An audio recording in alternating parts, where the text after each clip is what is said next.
And away we go, episode 1137 of the Al Galdi podcast. It is Wednesday, August 20th, 2025. It is my daughter's birthday. She turns 5. We say happy birthday.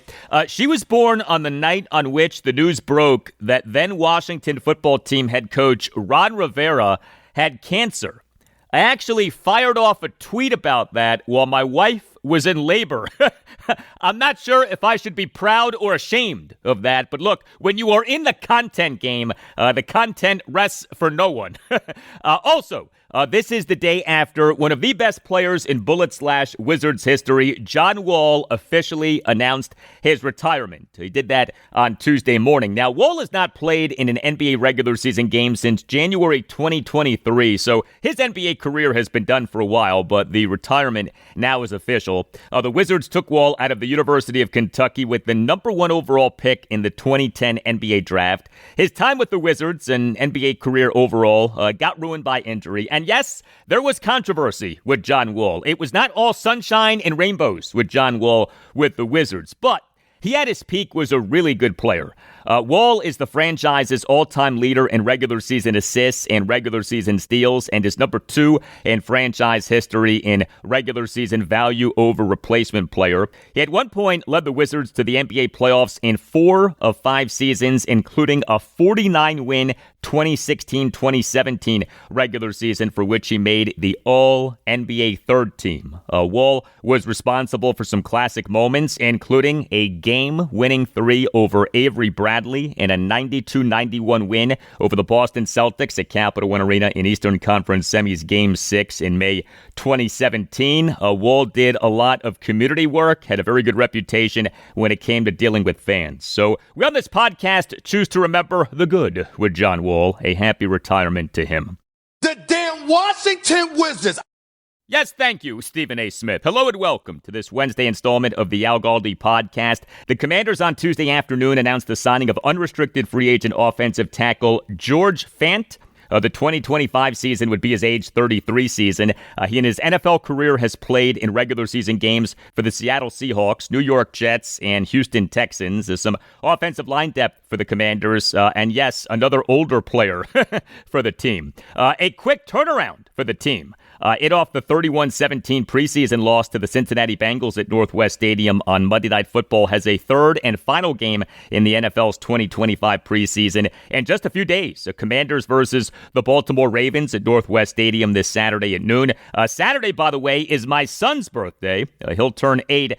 We are doing the annual combo birthday party for the 2 kids. So we're doing a pool party this year, and the party will overlap some with Commanders Ravens. Maybe I should make all of the kids and all of the parents stop what they're doing and watch Commanders Ravens once it starts. What do you think? Next segment, a very good guest, Dan Pizzuta, who wrote the chapter on the Commanders in Aaron Schatz's FTN Football Almanac 2025, a terrific book of advanced statistical analysis and commentary for the NFL's 2025 season. Dan's going to go in depth on what he wrote about the Commanders, including the team's exceptional second down offense last regular season. You by now know how good the team was on 3rd and 4th downs. You might not be aware of how good the team was on second downs and how significant that is. Also, Dan will explain why he believes that quarterback Jayden Daniels will be even better in the 2025 season than he was in his all-time great 2024 rookie season, whether Daniels is a top 5 quarterback in the NFL, why Dan is bullish on receiver Deebo Samuel Sr., and the likelihood of the Commanders' defense being better at generating takeaways in the 2025 season. But we also, with Dan, are going to discuss the situations of running back Brian Robinson Jr. and receiver Terry McLaurin. What the Commanders are doing in each situation seems to be heavily influenced by analytics. Well, Dan is an NFL analytics expert, so he's going to tell us the truth about Brian Robinson as a running back, the truth about whether the age concern with Terry McLaurin is valid, and more. Dan Pizzuta, next segment, with lots of great insight on the Commanders. Also on the show, we'll talk Nationals and Orioles. The Nats, they on Tuesday evening got ripped by the New York Mets 8-1 at Nationals Park in a game in which the Nats got out-homered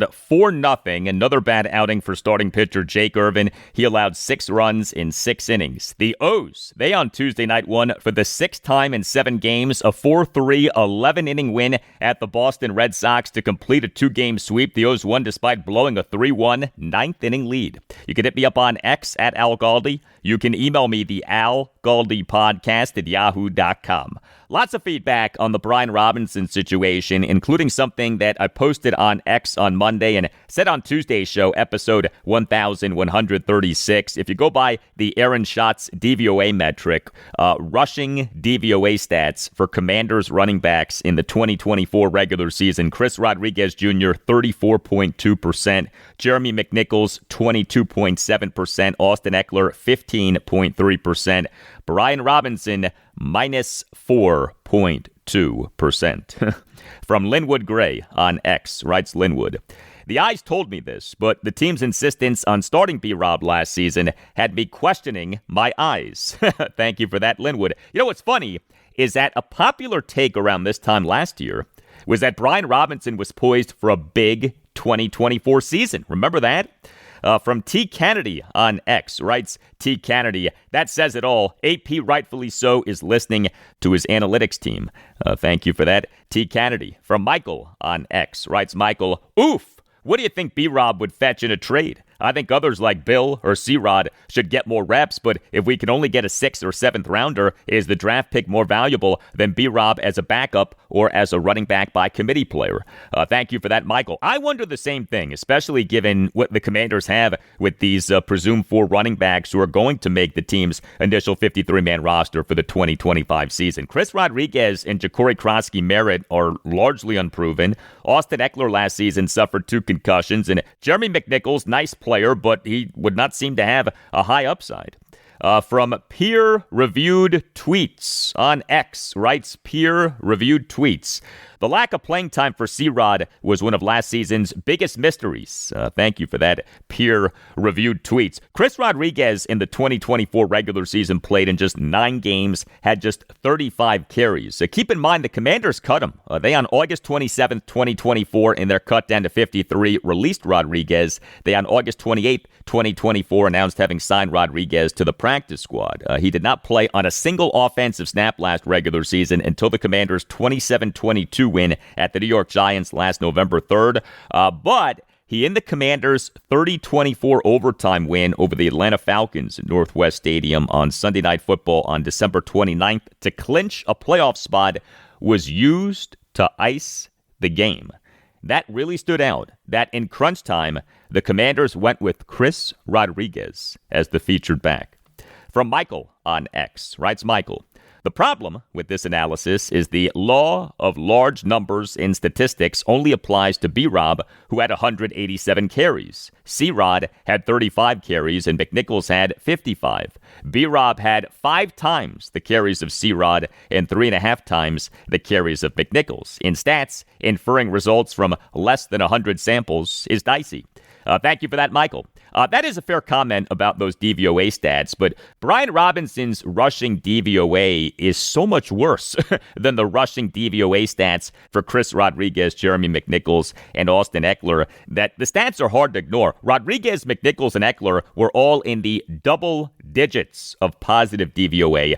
Robinson had a negative DVOA. I can't ignore that.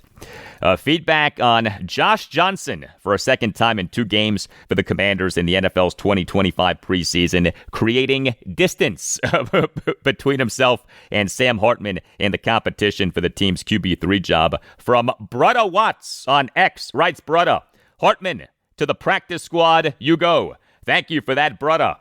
From Pied Piper, writes Pied Piper, we need to get rid of Hartman. I would rather keep B-Rob. Thank you for that, Pied Piper. From WR on X, writes WR, Sam Hartman, thank you for your service. Thank you for that, WR. The Commanders have 1 game left in this preseason, home to the Baltimore Ravens this Saturday at noon. Is there any point in Josh Johnson playing in that game? We're almost certain that most starters/key players for the Commanders will not play in that game. If it is a slam dunk that Johnson is the QB3 over Sam Hartman, why risk injury to Johnson? Why not just let Hartman play for the whole game? And, I wonder if the Commanders even use a practice squad spot on Hartman. He has had a bad training camp and has had a bad preseason. I do wonder if he's totally healthy. Offensive coordinator Cliff Kingsbury, in a post-practice press conference on August 4th, said that Hartman was having a, quote, up and down, end quote, training camp, and also revealed that Hartman had undergone off-season shoulder surgery. Hey, if you are a longtime Washington fan or just want to learn more about the team, I want to tell you about an outstanding new book, RFK All Access by Scott Cunningham. Scott served as a photographer for NFL properties for years. He photographed the Redskins extensively during their glory days of the 1980s and early 1990s. Scott, via RFK All Access, has put together a compilation of his best Redskins photos, many of which are behind-the-scenes photos. Joe Gibbs, Jack Kent Cook, Richie Pettibone, the Hogs, the Posse, Sonny Sam and Frank All, and so many more are featured in this book, which is 392 pages of glorious Skins history, 5 pounds of Redskins gold. If you are a serious Washington fan, if you are a Skins historian, the book is a must-have, also makes for a great gift. This is a book that has been endorsed by Joe Gibbs himself. Quote, "This is a great book filled with great memories," end quote. I have the book. It is sensational. RFK All Access. You can get the book by visiting rfkallaccess.com. And when you order the book, mention in the notes section that Al Galdi sent you. That's rfkallaccess.com and mention in the notes section that Al Galdi sent you.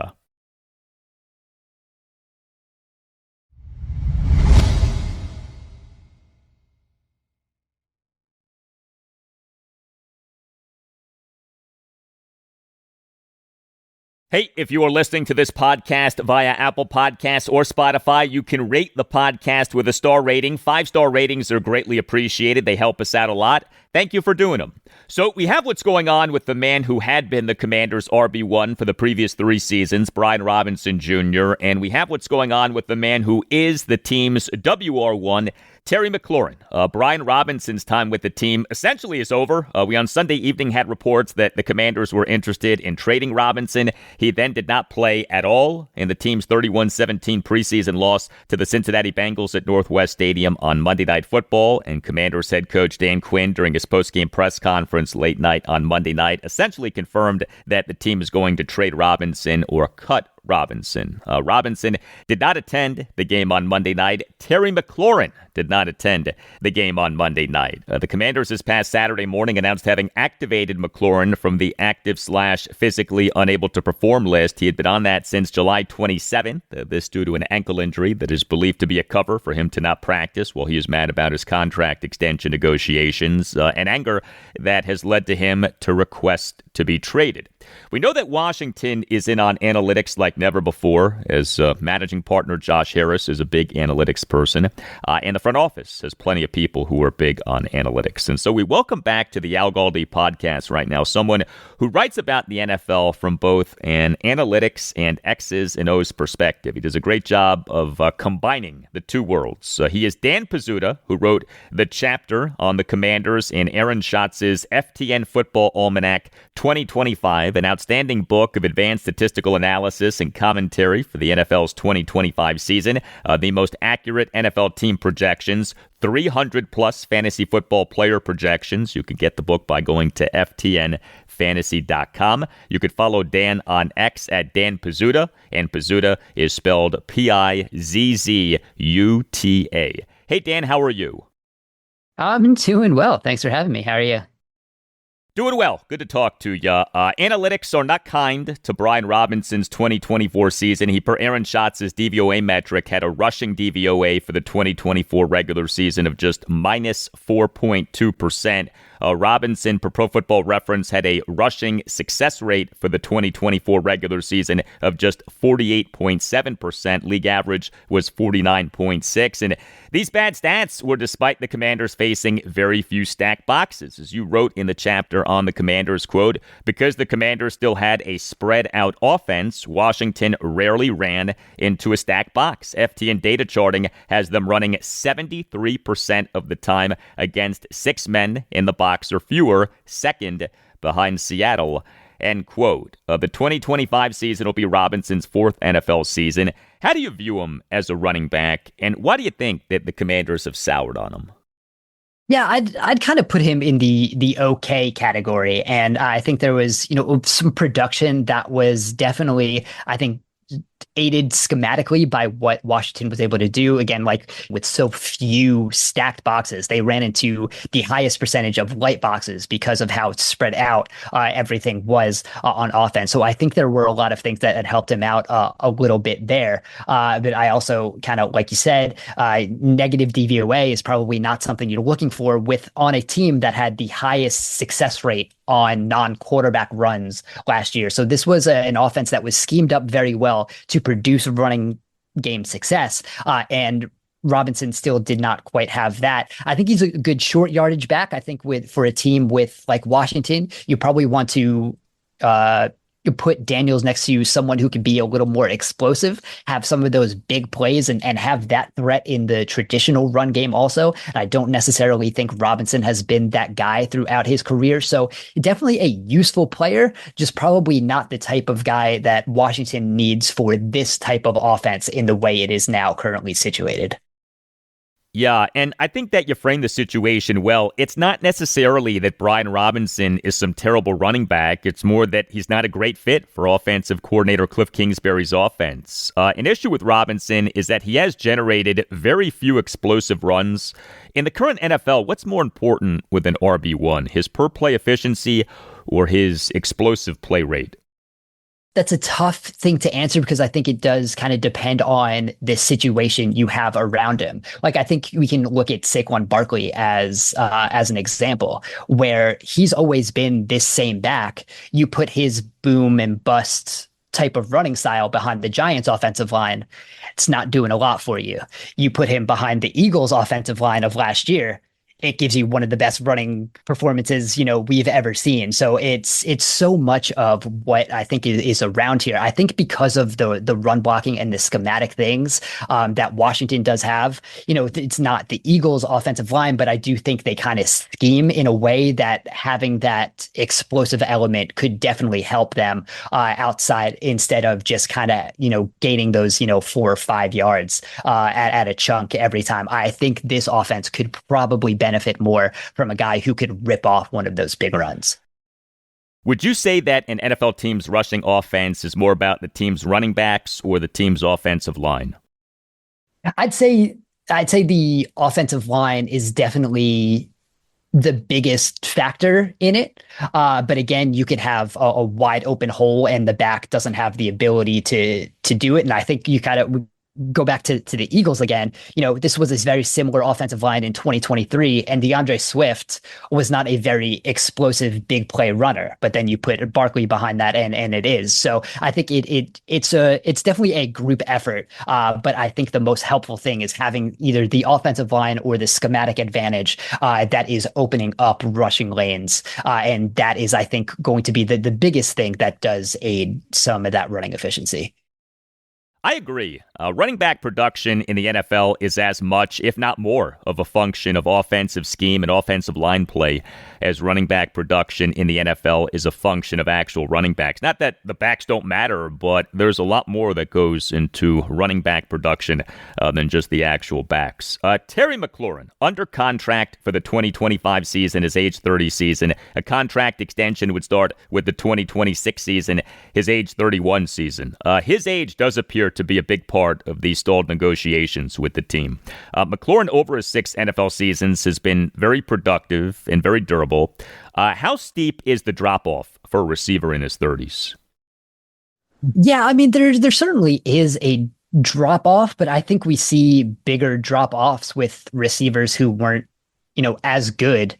So it's something where I think we have seen some very good receivers be able to continue to carry on, throughout their 30s, especially early 30s. So I'm not expecting Terry McLaurin to, suddenly just drop off a cliff and not be able to produce in a way that he's been able to. And I think we haven't seen as much of prime Terry McLaurin as we could have, because I think we kind of look at, a borderline 1,000-yard receiver every year. But again, when you think of what he had to do with all of those quarterbacks before this past season, I think the upside of Terry McLaurin is so much higher. So even if there is a drop off and you're still looking at a borderline 1,000-yard receiver, which we've seen plenty of 30-year-old receivers be able to do over these past couple years. Like, we see Mike Evans do that. Like, he just got to 1,000 last year, but in 2023 at his age 30 season, he had 1,255 yards. So we have seen receivers like this be able to continue. And the fact that they are going to be signing him at 30, I think is much better than if he were, 31 or 32 asking for another extension. That's probably when I would start to worry. But I think through McLaurin's, age 33 season, I'm not concerned about too much of a big drop off. We know that running back is the NFL position with the worst aging curve. Which position has the second worst aging curve? I'd say probably corner. I think I would say number two. I think once we see corners start to hit 30, 31, you don't see many productive guys. I think we have like a Darius Slay right now at 32. That's very old for a cornerback. So I would say that's probably the number two, where you start getting into the 30s there, and that's where you have the biggest drop off. All right, so your chapter on the Commanders in Aaron Schatz's FTN Football Almanac 2025, what did you find particularly interesting about the Commanders in writing about them? The interesting thing is, like, this was actually a fun chapter to put together this year, which has not always been the case for Washington. I think 2 years ago, I did the Washington football team chapter, which I think is the only Washington football team chapter we've had in the Almanac, just because of the time of the name change, which was fun. But there was just a lot of interesting things to look at. One of my favorite things to watch throughout the year was just kind of how this offense just kind of steadily built on itself week by week. And then by the end of the year, you really got to this kind of fully formed NFL offense that Jayden Daniels was able to run. And I think a lot of that kind of came in this structure. You kind of look at what a quarterback like Jayden Daniels, who a mobile quarterback, you're going to expect him to see a lot of single high. And usually what that does is going to have a lot of stacked boxes, and that's going to, crunch the run game. But because Washington was still so spread out as an offense, they still had one of the lowest rates of running into stacked boxes, even though there was a lot of, single high. So it's kind of looking into very specific things like that, where you kind of see it play out a little bit during the season. But when you're actually looking at it at the end of the season, trying to get all this data together, you have, kind of those things that really show you why this offense was able to produce in the way it was. You in the chapter on the Commanders wrote this about their offense in the 2024 regular season, quote, "Normally in our book, when we give numbers for third down, we include fourth down. With the 2024 Commanders, it's important to separate the two. Washington was second in DVOA on third down, 24.4%, but had 91% DVOA on fourth down. That fourth down figure was the highest for a team since 2012. In the past 15 years, no other team with at least 20 fourth down attempts had a DVOA over 75%. While there could be regression there, the offense didn't solely rely on those late down plays. The Commanders weren't the best first down offense, 20th in DVOA, but they seemed to have an answer on second down, no matter the distance. Washington was 8th in DVOA on second and short, 6th on second and medium, and 3rd on second and long. That came from sequencing and having the right plays to take advantage of each situation." End quote. I found that portion of the chapter to be especially interesting. I wonder if you could expound on what you wrote there.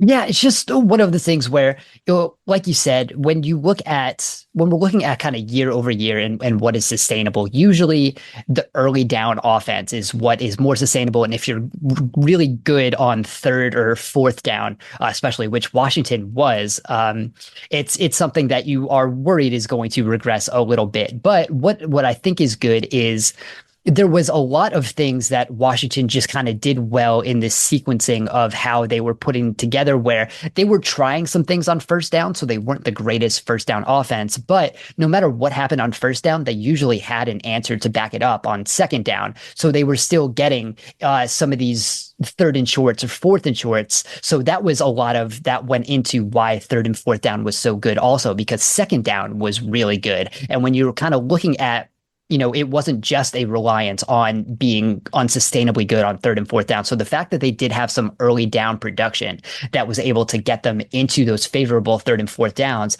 I think that's something they can continue to build on. So even if there is some regression on how often they're converting third and fourth down, I think they'll be converting a little more on first and second down into first downs too, which is kind of what you are really looking for a sustainable, efficient offense. Much more with Dan Pizzuta in moments. The NACE Law Group, accident and injury lawyers. It will fight for you and win for you. Just recently, an $8 million jury verdict in Baltimore City Circuit Court in a case in which the NACE Law Group represented the family of a 42-year-old man who died after a simple procedure. Lead attorney Chris Nace, he is a big Commanders fan. He is a big supporter of this podcast, and his firm wins trials. If you have a case, contact the NACE Law Group. Call 202-902-7611 or visit Washington, D.C., injurylawyers.com and tell the NACE Law Group that Al Galdi sent you.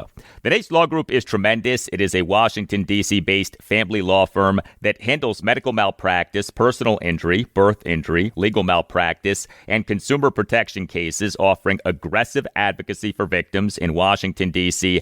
and West Virginia. Lead attorney Chris Nace is an experienced trial attorney who is not afraid to take cases to trials, and that's because the NACE Law Group wins trials. If you feel that you've been wronged, if you think that you've been wronged but aren't sure, contact the NACE Law Group and schedule a no-obligation appointment. Call 202-902-7611 or visit Washington, D.C., injurylawyers.com and tell the NACE Law Group that Al Galdi sent you. That's 202-902-7611 or Washington, D.C., injurylawyers.com and tell the NACE Law Group that Al Galdi sent you.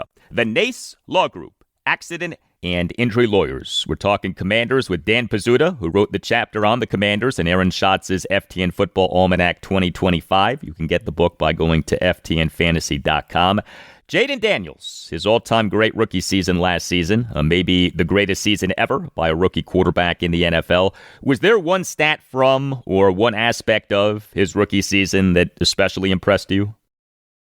So it was interesting because I think I think you have to kind of look at the rushing there. It was one of the best rushing seasons we've seen from scrambling from really any quarterback, definitely a rookie. And when you kind of look at that, it's, you kind of wonder if that is something that's going to be sustainable. And some of the passing numbers weren't quite as good as you would think. But for me, actually looking at it, I found some optimism in there because I think the passing is going to continue to get better. So the fact that he is that good as a runner and the ability to kind of avoid sacks, avoid negative plays, usually when you see someone with such a high scramble rate, he's often especially when so young, is going to put himself into kind of danger taking some more sacks. And that was kind of one of the things he did in college a little bit. But he was such a smarter runner in the NFL almost instantly that it kind of took a lot of those negative plays away. So I think that is still going to be there as an ability that he can have. And then I think a lot of the passing efficiency is going to continue to get better. So having, such a big discrepancy in how good he was as a runner and some of the passing metrics actually made me a little more optimistic about what he could do as a passer going into year two. When we talk about the best quarterbacks in the NFL right now, we have the consensus top four in some order: the Kansas City Chiefs, Patrick Mahomes; the Buffalo Bills, Josh Allen; the Baltimore Ravens, Lamar Jackson; and the Cincinnati Bengals, Joe Burrow. Is Jayden Daniels number 5? Yeah, I'd say he's definitely in the discussion for 5. And I think, this conversation has been going on all offseason of who is the 5th quarterback. I think that probably says more about how you view quarterbacks than the actual quarterbacks themselves. But if someone wanted to put him there, I would not be opposed to it, because I think when you look at the arm that he does have, I think the deep passing is probably going to be a little better this year, just in terms of numbers and completion percentage and efficiency that he has there. And I think that's something that can open up. I think the running hit such a high floor for him that I think if there's any little bit of improvement in the passing, we're going to see another very good season from him. The Commanders' first offensive snap in their loss to the Bengals on Monday night. On a 1st and 10 for the Commanders at their 26, receiver Deebo Samuel Sr. had a 19-yard under-center handoff run on a jet sweep. It was so good to see that. Are you bullish or bearish on Deebo in the 2025 season off his down 2024 season with the San Francisco 49ers?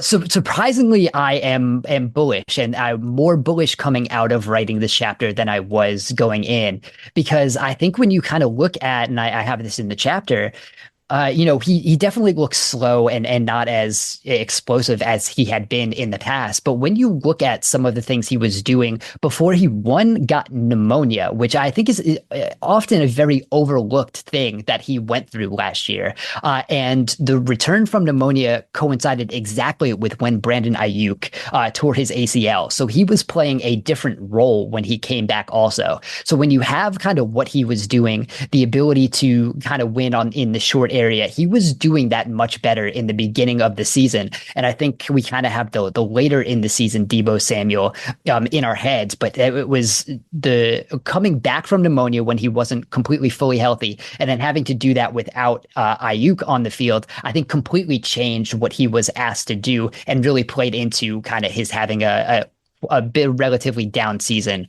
for what we've expected from Deebo Samuel over the past couple of years. But I expect with him being more in a better situation to kind of play the role he should be playing in this Washington offense, I am more optimistic than I thought I would be after writing the chapter. The Commanders' defense, the team for the 2024 regular season, was tied for number 20 in the NFL in takeaways 17.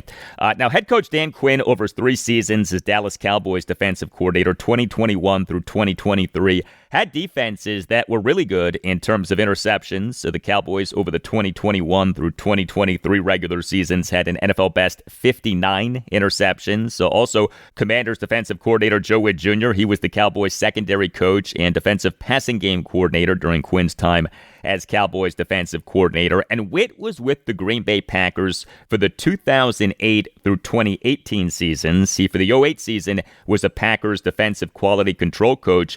For the 2009 through 2017 seasons, was the Packers secondary cornerbacks coach. And for the 2018 season, was the Packers defensive passing game coordinator.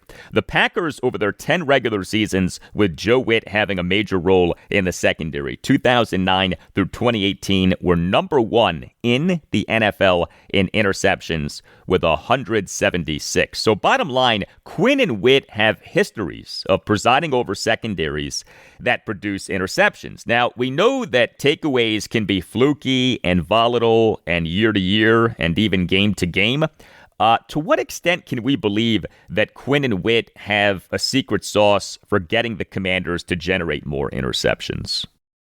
Right. So usually they are not something you can consistently rely on as kind of what you're basing your defense around. But of course, the Dan Quinn Dallas defenses, I remember writing the Dallas chapter, I think 2 years ago, maybe, where I did kind of bring up this point. I think there was a lot of just kind of chaos created in how he structured that defense that did allow that defense to rely on turnovers because they were just putting themselves in situations where that was going to happen.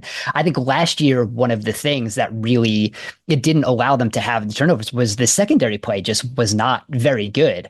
So when you're throwing to wide open receivers when you're on offense, it's very hard to force takeaways there. So I think if you are kind of looking at what they can potentially do, because there were some, fun things that this defense did do on kind of, 3rd and long, which you think on other defenses would kind of be able to cause that chaos that does lead to turnovers and things. A lot of the things with, Frankie Louvu coming in with blitzes and some of the sim looks and the blitzes and all of that stuff. But the secondary just couldn't hold up. So the receivers were wide open. So I think if you're kind of looking at what you could potentially be doing with some of those looks now, with a hopefully improved secondary with some of the additions they had, a healthy Marshawn Lattimore could also help there. I think that is something where you could think, because they were so low in turnovers last year, I think if that regresses even to the mean a little bit, where they're an average turnover defense, I think that is going to be a bit of a boost for what this defense could potentially be also. This is similar to the running back question that I asked you earlier, but in the modern NFL, what's more important for a defense? That it be good on a per-play basis, or that the defense generates takeaways? Yeah, so I think that it kind of depends on the type of defense it is. I think for a team like Washington, where it's not the most talented group on defense, if you're just kind of looking at the depth chart from, top to bottom, I think the way that type of defense becomes a good unit is getting those takeaways, and getting off the field quickly, giving the offense a short field, which also just kind of then helps scoring, puts the defense then in a more favorable situation where the opposing offense has to play from behind. So if you're looking for a team like Washington, how that type of team ends up being a better defense than we expect, it probably is, getting some of those takeaways and warning off, because you're probably not getting a team like this to win consistently down to down, which I think is fair. And I think also we can, kind of think we like you said, we do have kind of some there's a history of having that type of ability to create those turnovers. So I think if you're looking for Washington to kind of defy expectations and be better than expected, it's going to come from creating turnovers. Interesting. Awesome stuff. Dan Pizzuta, he wrote the chapter on the Commanders in Aaron Schatz's FTN Football Almanac 2025. You can get the book by going to ftnfantasy.com. Dan, thanks. All the best. All right. Thanks so much. All right. Hey, are you looking to upgrade the heart of your home? Whether it's time to replace your gas fireplace, modernize your hearth, or simply add more comfort and style, Nova Fireplace and Stove is Northern Virginia's go-to expert for heat, safety, and home transformation. Nova Fireplace and Stove is a family-owned, fully licensed, and insured company with over-the-top credentials, gas and electrical master's licenses, a Class A contractor's license, and a long list of 5-star reviews to back all of this up. Nova Fireplace and Stove has a beautiful showroom in Woodbridge, Virginia.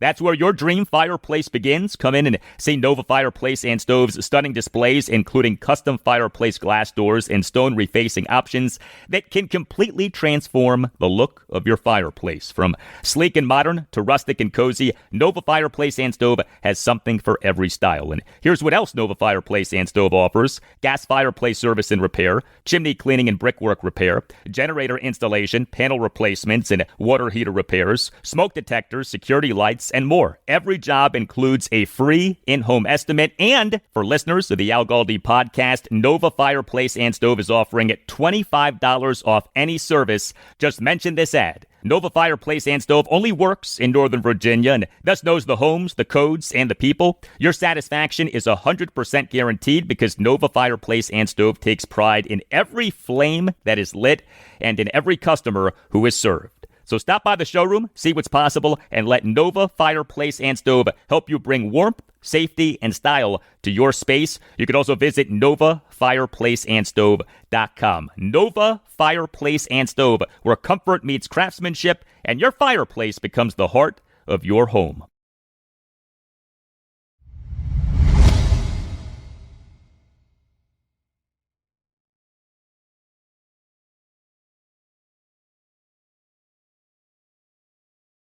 Well, we at Nationals Park on Tuesday evening had MLB history, the first ever MLB regular season game in which each manager was a native of Venezuela. Nats interim manager Miguel Cairo, a native of Venezuela. New York Mets manager Carlos Mendoza, a native of Venezuela. And that was it for any feel-good vibes for the Nats on Tuesday evening. An 8-1 loss to the New York Mets at Nationals Park in Game 1 of a 3-game series. The Nats in this game got out-homered 4-0.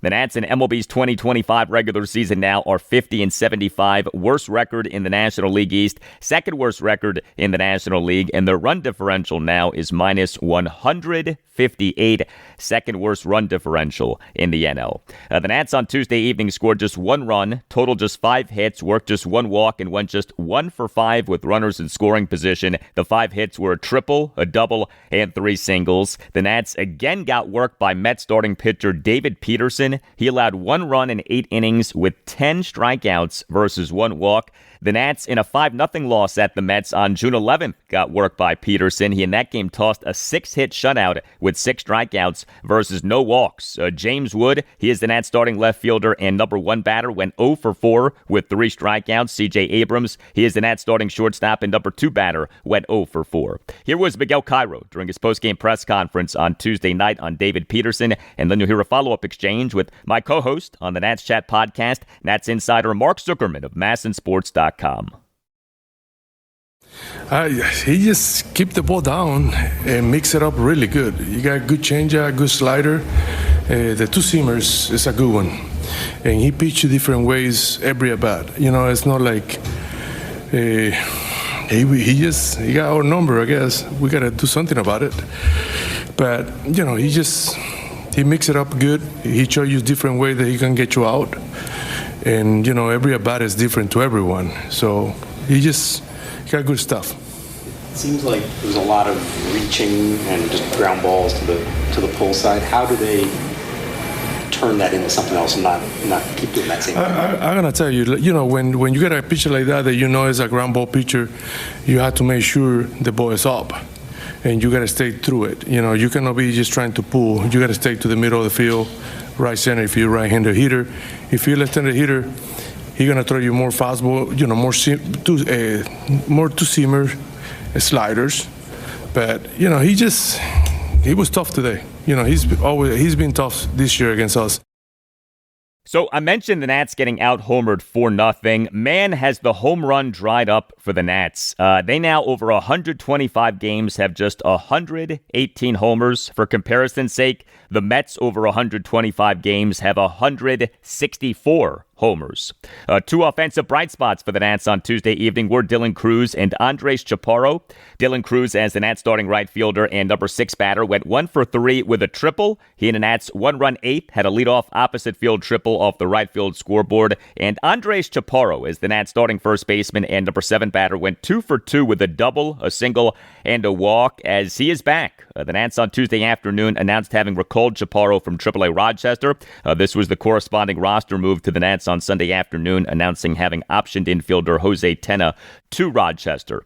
The Nats starting pitcher in this 8-1 loss to the Mets on Tuesday evening was Jake Irvin. He had another bad outing. He allowed 6 runs in 6 innings. He gave up 8 hits, which were 2 home runs, 2 doubles, and 4 singles. He issued 3 walks. He recorded just 3 strikeouts. He threw 101 pitches, 63 strikes versus 38 balls. So Irvin tossed scoreless first and second innings, but he in the top of the third allowed 5 runs on a home run, 2 doubles, a single, and a walk. The homer was a 2-out, 2-run homer by Mark Vientos to left field on an 0-2 pitch for a 5-0 Mets lead. The homer went a projected 419 feet per Statcast, and Irvin in the top of the 6th gave up a leadoff first pitch homer by Brett Beatty to the second deck in right field for a 6-0 Mets lead. That homer went a projected 428 feet per Statcast.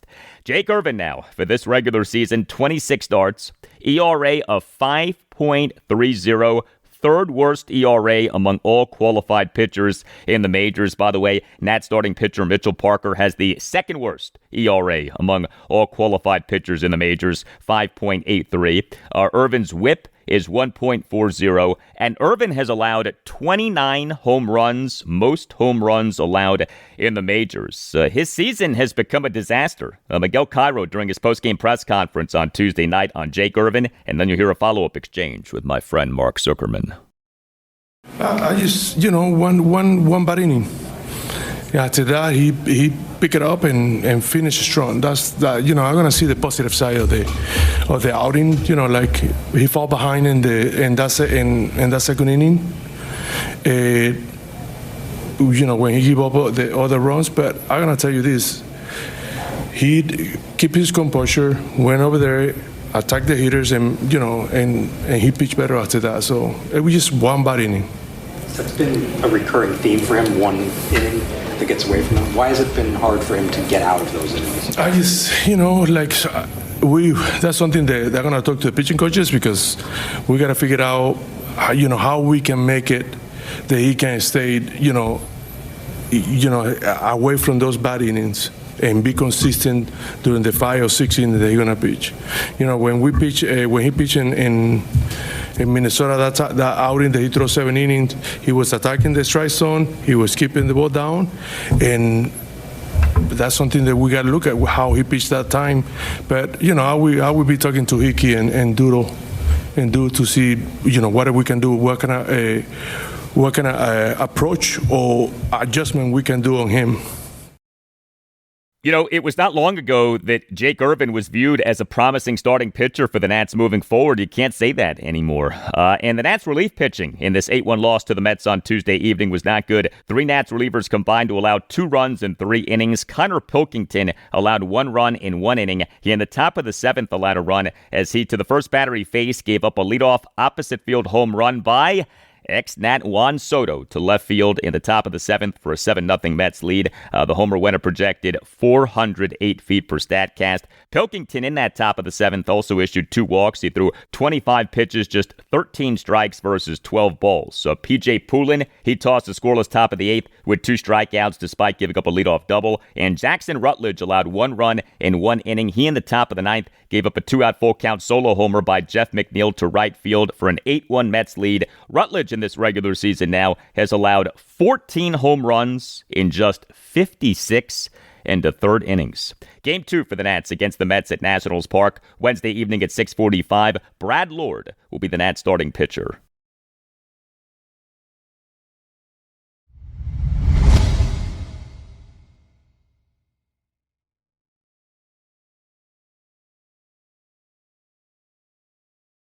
The Orioles now have won 6 of their last 7 games, a 4-3, 11-inning win at the Boston Red Sox on Tuesday night to complete a 2-game sweep as the O's, Joe Angel, again were in the win column. And the Orioles again in the win column. Yes, Joe, the win column. The O's in MLB's 2025 regular season now are 59-67. That is the worst record in the American League East, but the O's now have the 4th worst record in the American League as opposed to the 3rd worst record in the American League. And the O's, since their 16-34 start, now are 43-33. Now, more concerning injury news for the injury-ravaged O's. Adley Rutschman was to be the Orioles starting catcher and number 2 batter on Tuesday night, but he was a late scratch from the lineup due to right abdominal discomfort. Also, infielder Jordan Westberg did not play due to the right ankle discomfort that caused him to leave the Orioles' 6-3 win at the Red Sox on Monday night. The O's on Tuesday night scored 4 runs on just 6 hits, which were 3 doubles and 3 singles. The O's worked 7 walks, but went just 2 for 13 with runners in scoring position. Samuel Basallo had a pinch 1-out RBI ground out on an 0-2 pitch that was very low in a 1-run 11th for the O's. That was how they scored the winning run, a 1-out RBI ground out in the top of the 11th. But that was a tremendous piece of hitting by Samuel Basallo in just his 3rd career MLB regular season game, making contact in a big spot like that. An 0-2 pitch that was very low, but coming through with that RBI ground out. Some good pitching by the O's, even though they blew that 3-1 ninth inning lead. The Orioles' starting pitcher was Tomoyuki Sagano. He allowed 1 run, which was unearned in 5 innings. He gave up 5 hits, all of which were singles. He had 3 strikeouts versus no walks. He issued a run-scoring balk. He threw 85 pitches, 54 strikes versus 31 balls. So Tomoyuki Sagano now for this regular season, 24 starts, ERA of 3.97. Good to see his ERA back under 4, whip of 1.27. And 6 Orioles relievers in this 4-3 11-inning win at the Red Sox on Tuesday night combined to allow 2 runs in 6 innings. Keegan Aiken tossed 2 perfect innings. Cade Stroud faced 3 batters and got no outs. He began the bottom of the 8th by giving up back-to-back singles and then issuing a wild pitch and a walk, but he got charged with no runs. Why? Rico Garcia was outstanding. He came into the game in the bottom of the 8th with the bases loaded, no outs, and the O's up 3-1. And he generated 3 consecutive swinging strikeouts of the Red Sox's numbers 3 through 5 batters in Jarren Duran, Trevor Story, and Masataka Yoshida. What a job by Rico Garcia. Yaramil Geraldo allowed 2 runs in 1 inning as the Orioles' difficulties closing out games with their closer, Felix Bautista, done for the season due to a right shoulder injury, continue. Geraldo in the bottom of the 9th was a mess. He, off issuing a leadoff walk, gave up a game-tying first pitch 2-run homer by ex-Nat Nathaniel Lowe to right center field to tie the game at 3. The homer went a projected 424 feet per Statcast. Geraldo then generated back-to-back swinging strikeouts, but he then issued 3 consecutive 2-out walks before escaping the inning. Geraldo threw 34 pitches, just 12 strikes versus 22 balls. So Yennier Cano tossed the scoreless bottom of the 10th, despite issuing a leadoff hit by pitch and a one-out walk, and Corbin Martin tossed a perfect bottom of the 11th. So bad outings by Cade Stroud and Yaramil Geraldo, a so-so outing by Yennier Cano, but key outings by Keegan Aiken, Rico Garcia, and Corbin Martin. A wild win for the O's. No game for the O's on Wednesday. Next up for them is a 4-game series against the American League West leading Houston Astros at Oriole Park at Camden Yards in a series that'll begin an 8-game homestand for the O's. Game 1, Thursday night at 7:15.